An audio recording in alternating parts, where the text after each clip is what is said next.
Welcome back to NextGen Investors. I'm Warren. I'm Buffett. Let's dive into last week's stock picks. I had NVIDIA, and whoa, it did not disappoint.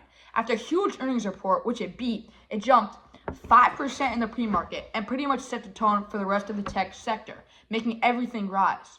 Now, it only gained 1.7% this week, which is not too shabby, but it beat his pick, so that's all that matters. Alright, so this week I picked AMD, and while it didn't pop the way NVIDIA did, still had a solid week, rising 0.3%.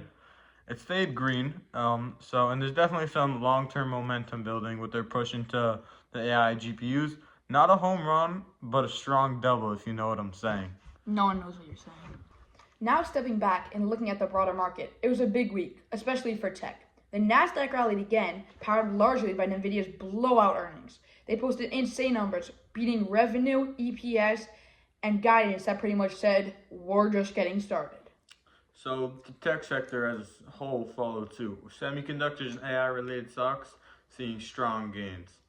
But here's what really mattered. Investors started asking whether we're entering a narrow rally where just a few mega-cap names drive all the market returns. Right.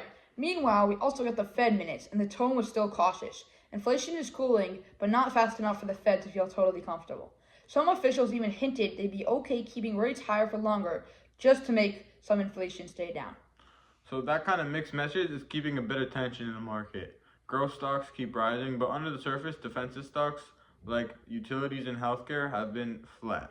It's almost like Wall Street is hedging its bets, bullish on tech, but still bracing for something to snap. Ahead, the first week of June is packed with major events. On Monday, Fed Chair Jerome Powell is scheduled to speak, and traders will be hanging on every word. If he sounds more hawkish, expect volatility, especially in rate-sensitive sectors. Friday is the big one. The May jobs report drops, and it could be a market mover. Forecasts are calling for around 130,000 jobs added, and an unemployment rate holding steady at 4.2%. If the numbers miss or come in too hot, that could shift expectations for rate cuts later this year. On the earnings front, Broadcom, ticker AVGO, is reporting Thursday, and analysts expect a 43% earnings boost, mainly focused on AI chip demand. That could set the tone for the semiconductor space, especially after NVIDIA's strong earning numbers. So all in all, this week's loaded between Fed commentary, jobs data, and key earnings. Expect volatility. But with the AI narrative holding still, any dip could be a buying opportunity as long as inflation doesn't surprise the upside. And now it's time for the best segment of the week, stock picks! Yes, sir. For my pick, I'm going with Riot Companies. Ticker, such an idiot. Right. And now it's time for the best segment of the week, stock picks. With my pick, I have Rocket Companies. Ticker, RKT. You might think, why don't I get into tech? Nah, too risky. With the upcoming turmoil with Fed, Jerome Powell, and Trump, I'm going to go with the steady, small cap stock, trading at 12.75. Get into RKT. So for my pick, I'm going with MP Materials. Ticker symbol MP. Buffett, please stop. My bad.